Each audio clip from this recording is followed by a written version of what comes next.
Hello, and welcome to Sobercast, where we provide AA speaker meetings and workshops in podcast format. We're an ad-free podcast, and if you enjoy listening, please help us be self-supporting by visiting Sobercast.com, look for the donate link, and drop $1 or $2 into our virtual basket. We hope you enjoy the podcast. Have a great day. My name's Ken, real alcoholic. Hi, you guys. And I am tickled shitless to be vertical and making sense this morning. What a gift. What a gift.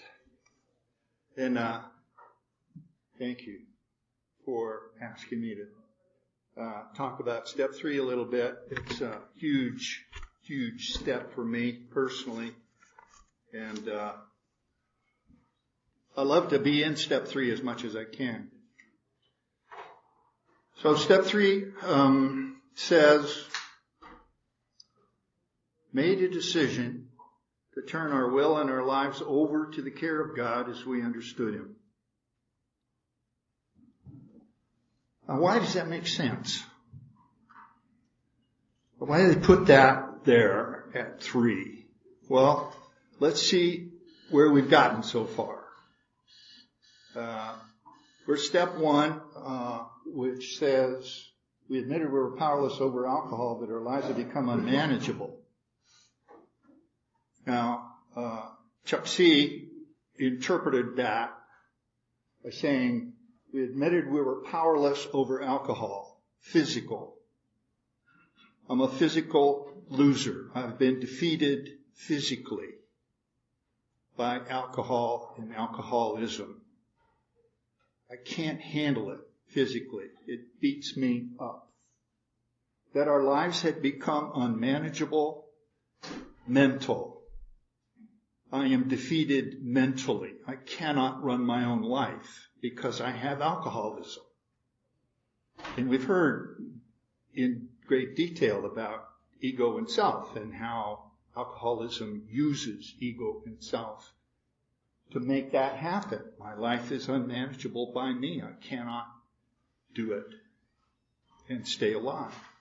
So I have been crushed, as we just heard. I am a big-time loser, physical and mental.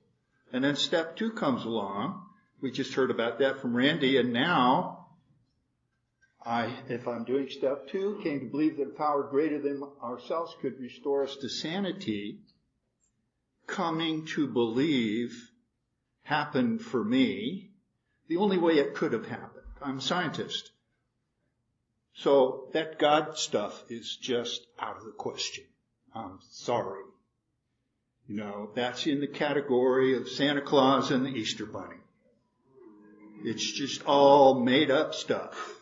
And now I have alcoholism, and now you're pushing God right in my face and saying, you better deal with this, Ken. So the only way I know how to do with it, and this is the wonder of this program, is that people around me, including Bob Anderson, guided me to deal with alcoholism the way I know how to deal with things, and that's through experiment. Just try it. You learn through experience that there is some kind of power outside of me or inside of me, wherever it is. But if I give up and just get quiet and listen for a second, some kind of direction comes. It's intuitive thought or where, I don't know where it comes from, but something comes. And if I follow that, I get better. And I learned that. I paid attention to what happened to me. I did these stupid things you suggested, and good things happened. I said, maybe I'll try that again. And so that's what happened with me, coming to believe that a power other than myself, a power greater than myself, a power different from myself, is solving my problem. What was my problem? I can't stop drinking once I start. That's the craving. And I can't prevent myself from starting drinking when I'm stone cold sober. That's the obsession. So I can't stop when I start, and I can't prevent myself from starting. Big time loser. My life is unmanageable. So that's the sanity part. That it's here, believe me. It's here. In step 2, the first paragraph in the 12 and 12. Bob Anderson and I used to go around and around about this. The fourth sentence says, having reduced us to a state of absolute helplessness, that's step one, you now declare that none but a higher power can remove our obsession. Power greater than ourselves could restore us to sanity. So restoring to sanity is remove our obsession, according to the first part of the 12 and 12, step 2. In the back, it says, sanity is defined as soundness of mind. So that's a bigger picture issue of that. So I have this insanity, which I'm looking at as the obsession to drink and the craving once I start drinking to not be able to stop. And a power greater than myself is fixing that problem if I will just shut up and listen and pay attention to what happens. And that happens every time I do that experiment. So I'm learning by experiment that step 2 works. So now we get to step 3, and I'm being asked to make a decision to turn my will and my life over to this power, whatever it is. As I understand this power, which I'm increasingly coming to understand minute by minute right now. I'm understanding it even better, as Randy described. Because I'm getting more and more evidence. I'm hearing evidence from you, which I can now accept and incorporate into myself. And I'm seeing more and more evidence myself. So that's why step 3 is there. It's just in the right place. It says we discovered that, wow, there's something that helps us with this deadly problem we've got. So let's make a decision. Why does it say make a decision? Why doesn't it just say we turned our will and our lives over? Well, I think that recognizes human nature. You know, I hear something good in a lecture someplace or on the radio, and I say, yeah, that's cool. I'm going to do that. And 10 minutes later, I forgot it. Or, like Randy was saying, I'm into myself, and it's on my list of things to remember, but I sure didn't remember it at the right time. You know what? So I make a decision. This is very carefully and brilliantly worded. Make a decision. Okay, I can keep making a decision and not feel guilty that I already did it and then screwed up. So it lets me ease into this thing.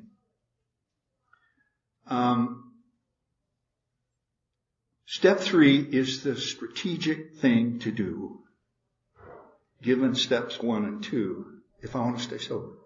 It's in the right place and it's the right thing to do. Make a decision, turn my will and my life over to this power that I'm discovering allows me to be tickled shitless this morning. It's incredible.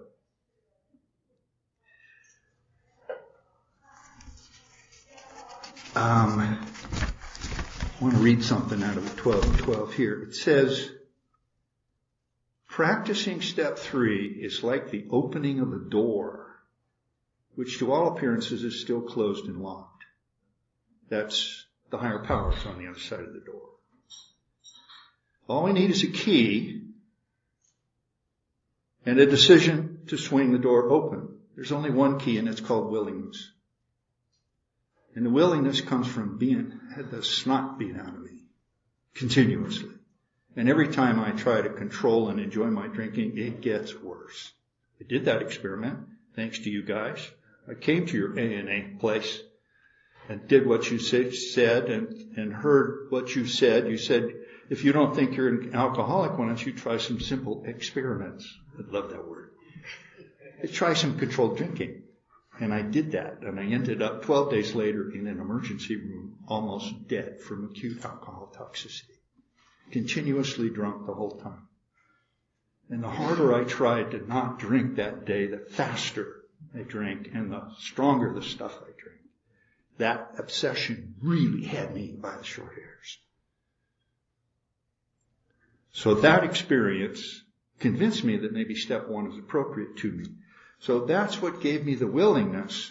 The fear of dying gave me the willingness to grab the lime, the life preserver that was thrown to me, to look, to open that door So I have the key. Step 1 and 2 gave me the key. I've got the key. And the door's there. But nothing's going to happen until I have the willingness to put the key in the door and open it. So I have to make the decision and then follow that with action. But the way I'm built, and I think the writers of this chapter understood that, the way I'm built is once I make a decision, I start to carry it out. That's just how I am. Well, I made a decision. I don't just put it on the shelf. I start to carry it out. And so I started to do that. And exactly what happened to me is stated right here. It was wonderful what happened when that door opened a little bit. But self-will said, nah, slammed it shut. Nah. Now that's too dangerous. It's too risky. It's all probably imaginary. You're probably hallucinating. That's all crap. You stay away from that. It's dangerous. This is highly trained scientific mind making judgments and trying to run my life like it had for 30 odd years before I got here. That's what kills a lot of alcoholics, and I know that because I get to work with a bunch of people that are in my business and they die. A lot of them die from self-will that leads them back to the bottom. Now, why is that important? It says here at the bottom of the first page in 12 and 12, the effectiveness of the whole AA program will rest upon how well and earnestly we have tried to come to a decision to turn our will and our lives over to the care of God as we understand it. This is serious stuff. Step 3 is big. My mind was saying, that's a really dumb thing. I mean, if you turn your will and your life over, your will and your life, well, that's like everything. My will, myself, my free will, self-will. Now, you know, what I do in business is there some of it is creative thought. And that comes from me. That comes from my training and my background. And if I turn my will and my life over to something that may not even exist, that's out the window. And then I'm going to lose my job. And now my family's out on the street. Is that what you want, sponsor? Is that what you want to happen? That's what's going to happen if I do step 3. That was a tough nut. It says here in the 12 and 12, if I keep on turning my life and my will over to the care of somebody or something else, what will become of me? I'll look like the hole in the donut. 0. Empty space. The more we become willing to depend on a higher power, the more independent we actually are. What? I'm going to turn into a 0, empty space, and you're telling me that if I do this, the opposite is going to happen. I'm going to have more independence than I had before I did that. That's one of the paradoxes of the program, and dozens of people in this room can raise their hands and say that is what happens. So if you're new, take faith and just look around the room and see that that is actually what happens to us if we do step 3.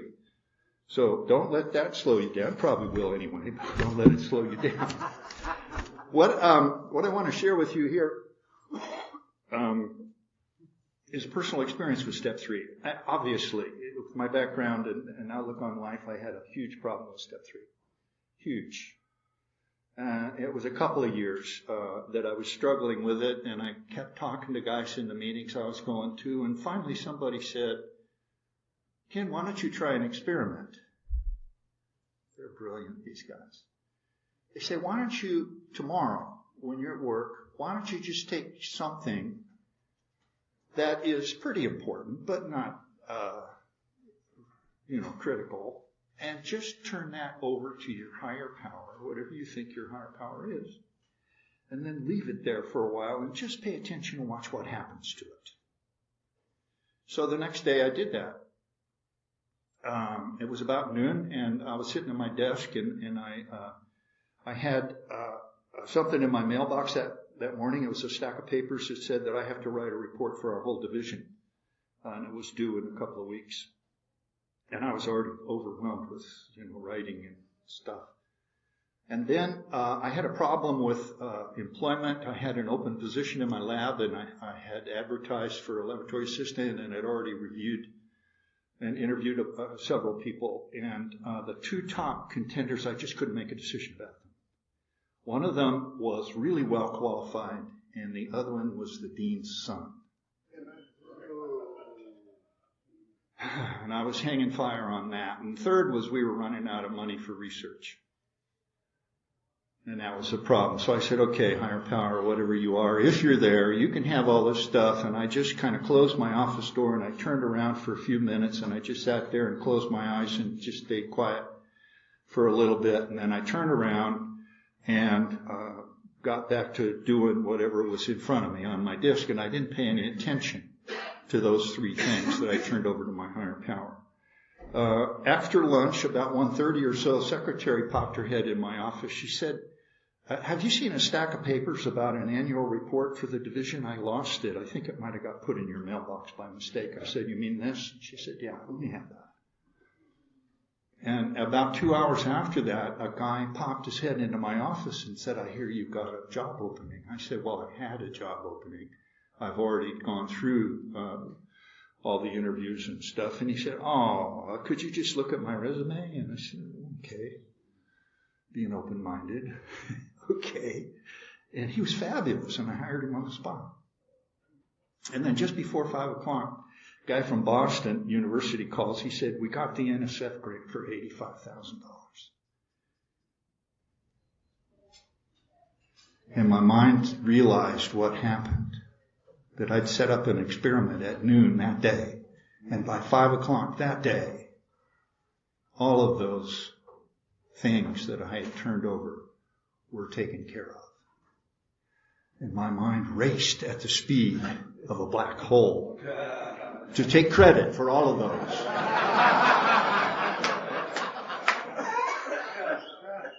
And the sad thing is that I have one of those alcoholic minds. I could do it. I could figure a way that I could take credit for all of those events, but I would have to be dishonest to myself.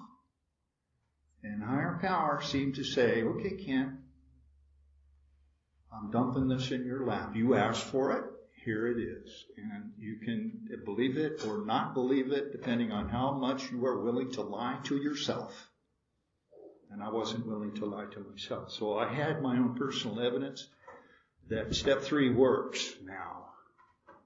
And I've been able to do that a whole bunch of times since then. Turn over bigger and bigger stuff. I've had to turn over my career because I was going nuts trying to manage it, and I was going to drink. Guys in my meeting saw that. They said, you got to turn that over, Ken. I said, you don't understand about my career. I ended up having to turn it over. I had to turn over the raising of my 2 boys. I had to turn over my marriage. I've had to turn over all the really big stuff in my life. And it has come back manyfold in a completely unexpected, unimaginable solution. My higher power's got way more solutions than I can even imagine. If I just let him have it, it just comes back in spades. It's just an amazing thing. But it wouldn't have happened if I hadn't had the willingness to try a stupid experiment that one of you guys suggested. So today, because I have the kind of mind that Randy was talking about, and Bill, and Michael, I have to do this every single day, many times a day. The first thing I do in the morning after relieving myself in the toilet, getting out of bed, is I get down and I say to myself, steps 1, 2, and 3, personal and present tense. I am powerless over alcohol and nicotine, and my life is unmanageable by me. I know that a power greater than myself is restoring me to sanity.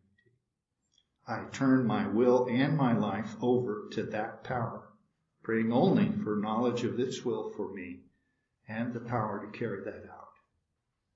I need to pray for the power to carry it out because I'm not going to agree with his will for me. I can think of a better way. And I'm not going to do his will unless he gives me the power to do it as well as his guidance. The The 12 and 12 ends the discussion of step 3 with the serenity prayer. God grant me the serenity to accept the things I cannot change, you. The courage to change the things I can, me. And the wisdom to know the difference between you and me. That's one way that it was interpreted to me, the serenity prayer. It is my introduction into the problem. I need to be reminded daily, more than daily, usually, that I am powerless over alcohol. It damn near killed me. It put me in an emergency room, and the doctor said, less than 50% chance we could save this one. And I shouldn't be here, but I'm here to share with you about step 3 that it works, just my personal evidence. If you're new and you've just been through step 3, there's a really simple one-sentence way of saying steps 1, 2, and 3. It goes like this. I can't, he can, let him do it. That's been really useful for me. I can do that while I'm on the phone talking to somebody who's saying stuff I don't want to hear or asking me to do something I don't want to do. I'll just say, excuse me a second.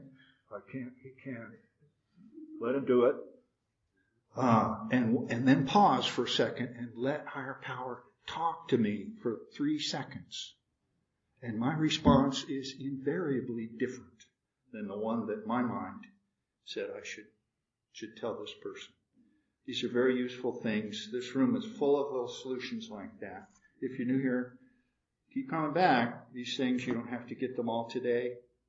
People are here that they'll keep giving you this stuff 5, 10 times a day like Bob used to do. That's why he was so repetitive. We're very thick-headed. That's all I have to say about 3. Thank you.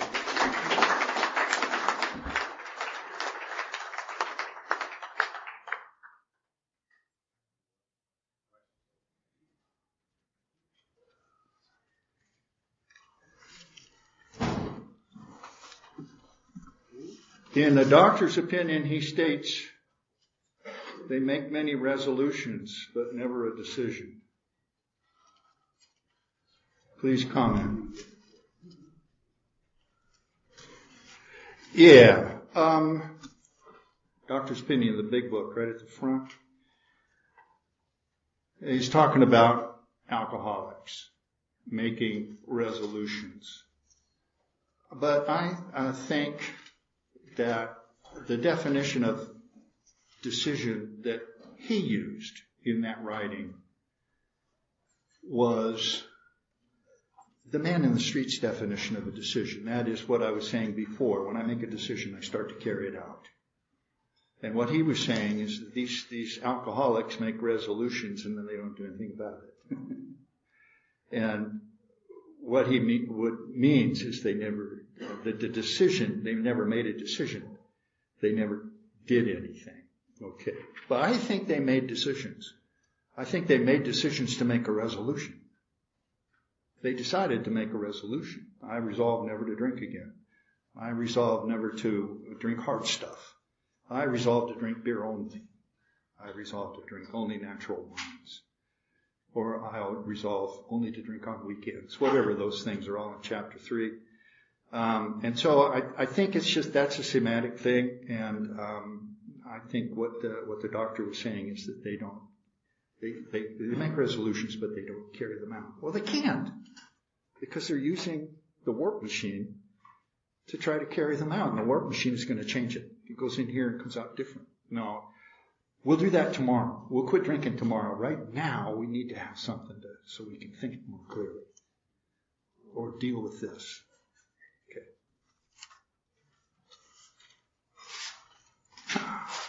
2 questions. Does turning over mean doing nothing?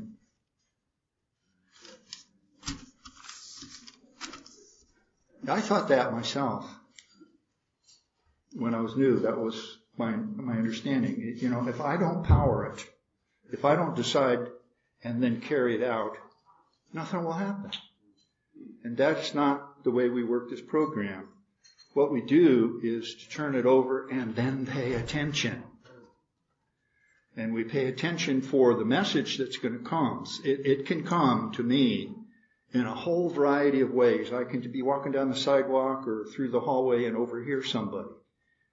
And just a snippet of a conversation is God telling me something. Things that are on my desk, things that are in my way, things that are in the highway on the way to work. If I'm open-minded, I'll come to an intersection and I'll say, okay, higher power, which way should I turn? I know in general that I'm supposed to go off over towards the north, but the exact route, I'm open-minded about that. Okay, if the light's red, I turn right. If I can, there's no opposing traffic. If the light's green, I go ahead. That's what higher power's telling me. Signs like that. Now, I may get directed that way to stop, to see somebody, a broken down car with an AA sticker on the bumper on the side of the road. I'm supposed to help them. I'm just trying to be God's agent. It doesn't mean that I just sit down and wait for something to happen. No, turning it over means I continue, but my direction comes from something other than my head. And the difference between willingness and wanting, is that correct? Wanting? The difference between willingness and wanting. Okay. Willpower. And willpower. Oh, willpower. Yeah, that's a different question. One of my sponsors said, if this is about God's will and my will, how do I know the difference? God's will goes downhill on greased skids. It just goes by itself. My will, I have to grit my teeth, furrow my brow, lean forward, clench my fist, and push and make it go. That's my will. If it's just going by itself, it's God's will. All I got to do is watch, follow along behind.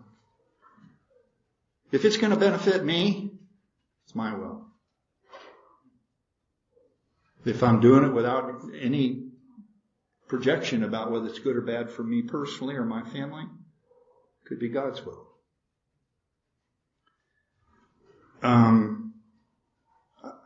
If I try to address this question as I read it here, willingness, the difference between willingness and wanting, I think there are elements that are the same.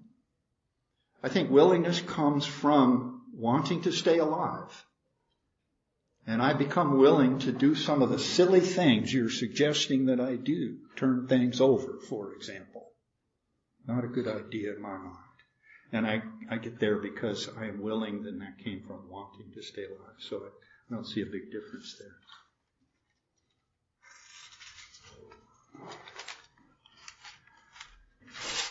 In the morning, after steps 1, 2, and 3, do you meditate? Yes.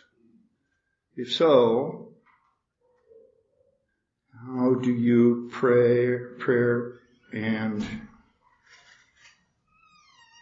which prayers? Okay. If so, then how do you pray and which prayers? Prayer is different from meditation. If I'm meditating, I'm not praying. I'll give you some specific examples. What I do first thing in the morning is I'm down on the floor. Now, I have some prescribed physical therapy that I need to do because I'm getting old and things are falling apart. So it takes me about a half an hour to do that. And during that time, I pray, and I've already told you, first, serenity prayer.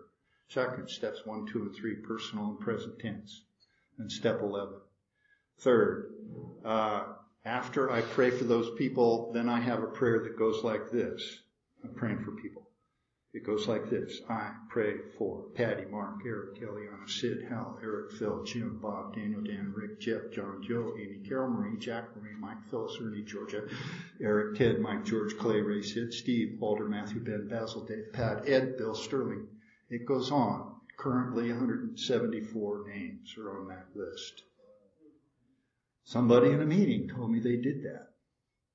And this was concurrent with my sponsor, who, in response to me telling him that son of a bitch in the meeting, that old timer, he really insulted me, and I think you ought to do something about it. He said, okay, I suggest you pray for him.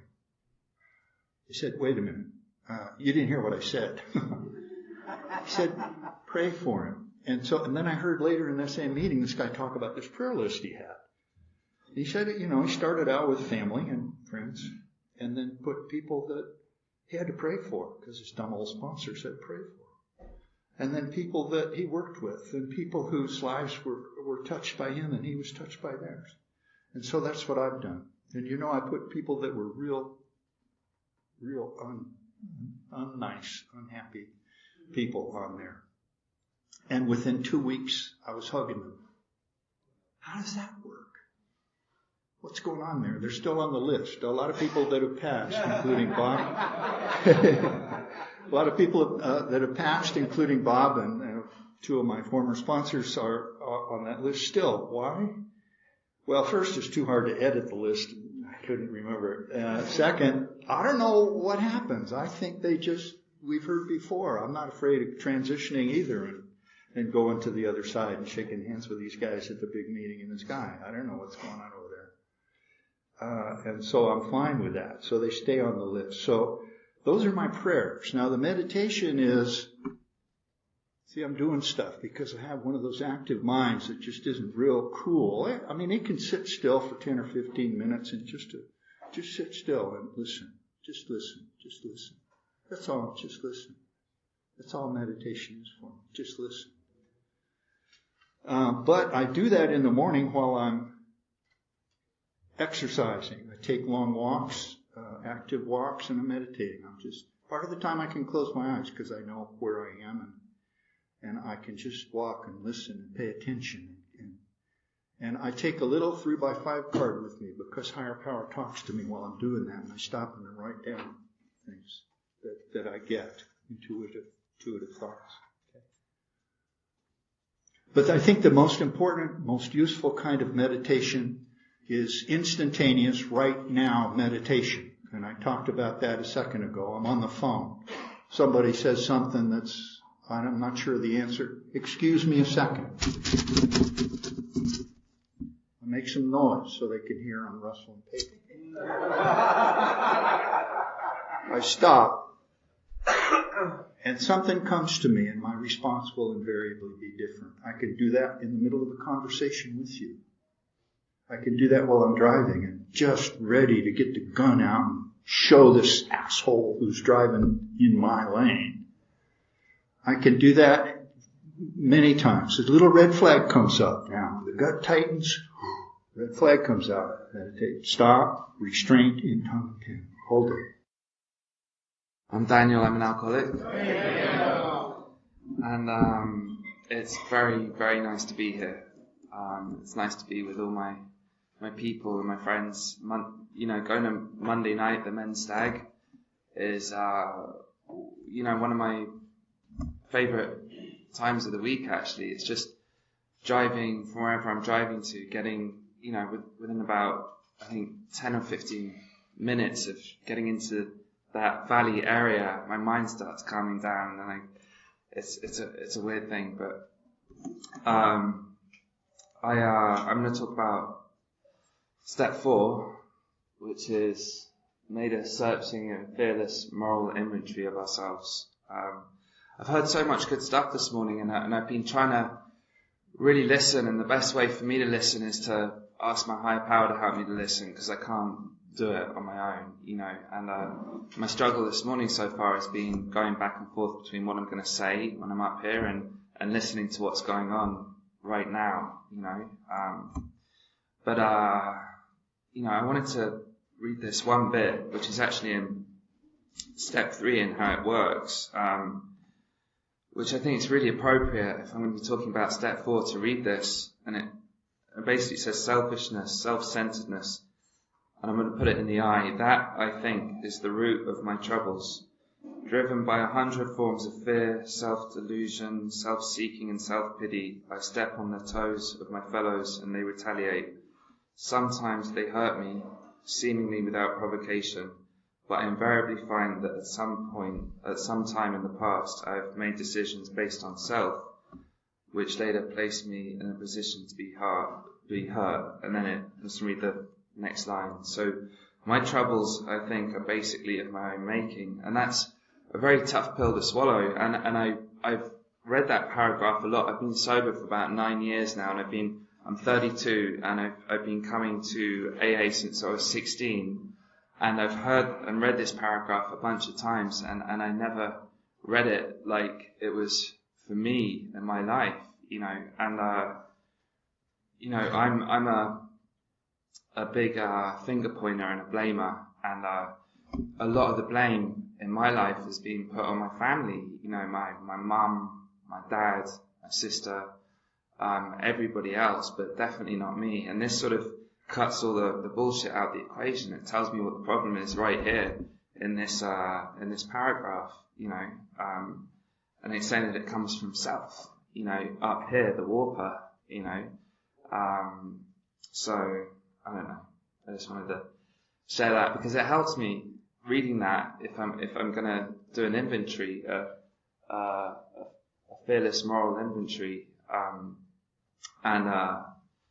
last inventory I did, the fourth step was out of something called the Big Book Awakening, and it was I found it to be a really good format. It was really lengthy, and the biggest struggle for me about the fourth step is just my resistance to it. It's what my head tells me about it. It's just going to be brutal and painful and long and boring, and I hate writing and all those old ideas. And for me, going into a fourth step, I need a couple of things. I need willingness, but I also, when I start the writing, I really need to have a power in my life, a higher power. I can't see the truth about my resentments. I just can't do it. And on the back page of this Big Book Awakening fourth step, it said, right at the top, it says, "God, please help me see the truth about my resentments." And the truth for me is it's nothing to do with the other person. They might be not very nice. They might be they're just like me. They're probably a bit sick too. But resentment for me is a real soul sickness. It's something that I'm responsible for. I'm responsible for my resentment. And that I'll just share one example from my own experience, which is with my mum. That's my biggest resentment ever since I was, started using and drinking, even before then, it's like my mum's just like really smothering, like controlling, down on me the whole time. And, when I went out and just did the craziest stuff with drugs and alcohol in my teenage years, it was because of that woman, that I did all that stuff, and that was a firmly ingrained belief. And the miracle about going through all this stuff is, when I was, I think it was a couple of years ago, and my mum comes up to me, we're on vacation somewhere, and, over Christmas, and she says to me, I'm really sorry for the way I acted. She's in the program too, and she's making amends, and she's going on saying how neurotic she is and all this stuff, and I sort of stop her halfway through her saying all this stuff, and I say, this is you don't need to change, Mum. It's me who needs to change. Where did that come from? Like me pointing the finger at her. That's where the problem is, guys. It's here. I'm pointing my finger at it right now. I'm the chaos creator in my life. So just to quickly, I'll bounce around a bit, but just to quickly describe my life, I've got an amazing life. Just like Randy was saying, I've got a beautiful life today. And my head, my alcoholism will it'll piss all over it, it's so important for me to stay close to this message and to be around you guys, because my disease is so powerful. The past 2 days, I've let work take the priority over my program again, and that's put me in a spot of being ungrateful, and it's crazy to me, like the minute, and judgmental as well. So that's, the fourth step really going through the process has helped me see a few things. So a lot of my resentments when I went through my last 4-step were stemming from the fact that I'm a people pleaser, and as Randy says, I'm not actually a people pleaser, I'm a self pleaser. So I like to say I'm an approval seeker, if any of that makes sense. So I in doing this approval seeking or people pleasing, my head sort of tells me that I'm a nice guy, but really underneath it all, because I'm disconnected from a power, I'm just trying to get what I want, And later on in the 4-step, after my resentments, when I did my fear inventory, the two, I had many fears, but they all boiled down to that, the fact that I'm going to lose something that I've got, or I'm not going to get something that I want, And when I am connected and I'm in the sunlight of the spirit and I'm with the power and I'm living in honesty, that sort of goes out the picture, because it's like, so what you're just saying, it's beautiful, and what Randy was saying, my higher power has got something way better for me than my wants or fantasies or whatever it is. And really what stems from them is a really painful life, my wants and what I try and push and shove for, So, I guess the first time I went around the 4-step, it was really cool. But the second time, I got to see a lot more stuff. I got to see that massive character defect that I have, which is this need for people's approval, and I see it come up a lot these days in work, actually, because work's really important to me. My career is really important to me, and it's a practice for me to bring my program of AA into work, into the workplace, and it's a practice for me to bring my AA program and a power greater than myself into my sex life and relationships with women, relationships with friends, although I find it easier with friends than I do with women,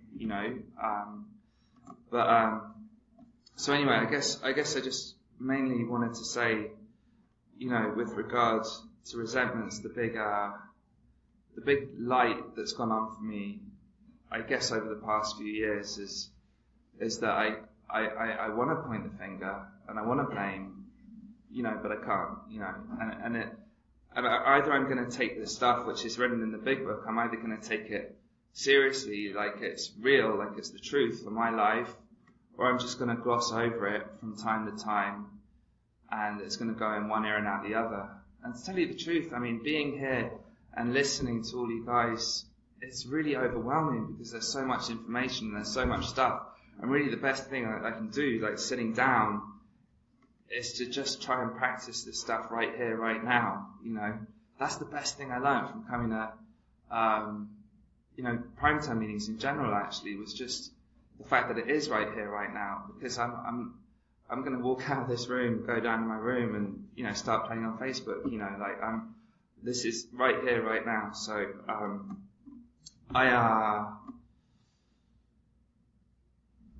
let me see. So I made a searching and fear this morning between myself. Let me skip forward here a bit.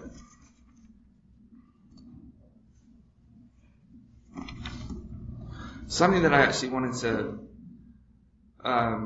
talk about was the sex life part of the inventory, because I've been single for about, I haven't been in a serious relationship with a girl for about 5 years now, and I've dated different girls and stuff like that. But another big resentment for me in this last 4-step was my ex-girlfriend. Now, I'll tell you why. It's because I was just joking. I'm not going to tell you. It's not really important, is it? But what I had to see is, in that relationship, I was a taker. I was such a taker. I stopped going to, I pretty much stopped going to meetings. I was in a constant state of fear. And again, I couldn't see my insanity around the whole thing. I was just completely oblivious to it. Everything was her fault, if she would just act this way, then I would be okay. You know, if she would just give me a bit more love, if she wanted to have sex with me a bit more, if she would just behave the way I wanted to behave, you know, then I'd be fine, you know, and we'd be happy. And that's my delusion. And really, you know, a good chunk of the 4-step for me is uncovering those delusions and those lies, you know, that I tell myself, you know. And so that was another big one. And it's really good for me to see it this time round and to go through my part in the resentment. Now, as I said, like what I got to see was I was a taker. I was believing my own lies. I was blaming again. And but the biggest thing that I from the sex stuff, and sex is actually like a real tricky part for me. And like now, today, in sobriety, sex and relationships, that's something that I really want to, you know, find some healing and some recovery around, because it's really tricky stuff, you know. And my instinct for that is like, you know, warped, you know, which it talks about in the 12 and 12. You know, it says our instincts are warped, and I you know, my instincts are warped, you know. So when I wrote out my sex ideal this time, something that really hit me actually a while back was a friend of mine, I'm not going to mention his name, with regards to relationships, is he says that he just constantly gives. He constantly gives with no expectation in return, you know. And wow, is that so backwards to the way I think, you know. Well, what am I going to get, you know? What's in it for me, you know? And that's the way I've been thinking my whole life. And I tell you, that thinking has caused me to slice my wrists open. It's caused me to bang a head on my rock in a river because I thought that would send me off and I would just drown. You know, it's caused me to try and overdose. I mean, that thinking is toxic to me. It's so toxic. And guys, it's a miracle that I'm here, blood running through the veins, and I'm happy to be here. Like, who would have thought it? Like, I'm you know, I'm from 6,000 miles away. I'm out in Joshua Tree with a bunch of dudes, you know. And who would have thought that would be my idea of a good way to spend a weekend, you know? It is. I love it, you know. I think it's like a grace of God thing, that I actually want to be here and I actually want to listen. Like, I went to the mix retreat a few months ago and I wasn't present for it, and it was a really bad experience for me. It wasn't because of anybody out here. I just wasn't present for it. You know, I was checked out, you know.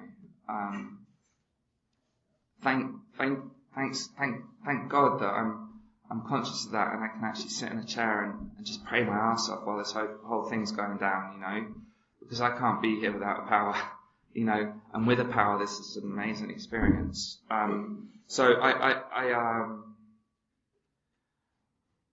I think I've covered, like, I've tried to share my experience with the 4-step, and that's where it's at for me right now at the 4-step. You know, it's uncovering the truth. You know, it's helping me see that. And again, you know, I really can't do it on my own. You know, I need a sponsor who's done it, and I need a power greater than myself. You know, because my sponsor's not going to be with me 24/7.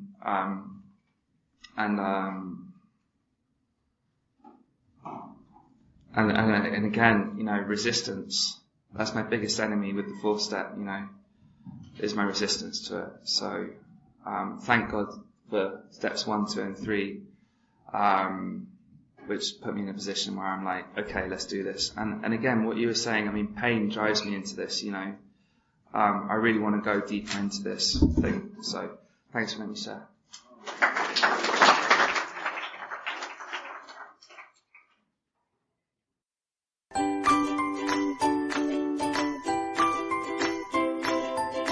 Thanks for listening. I hope you enjoyed the podcast. Sobercast is ad-free, and we'd like your help in order to keep it that way. So if you'd like to help us be self-supporting by pledging $1 or $2 a month, visit Sobercast.com and look for the donate links. Thank you very much.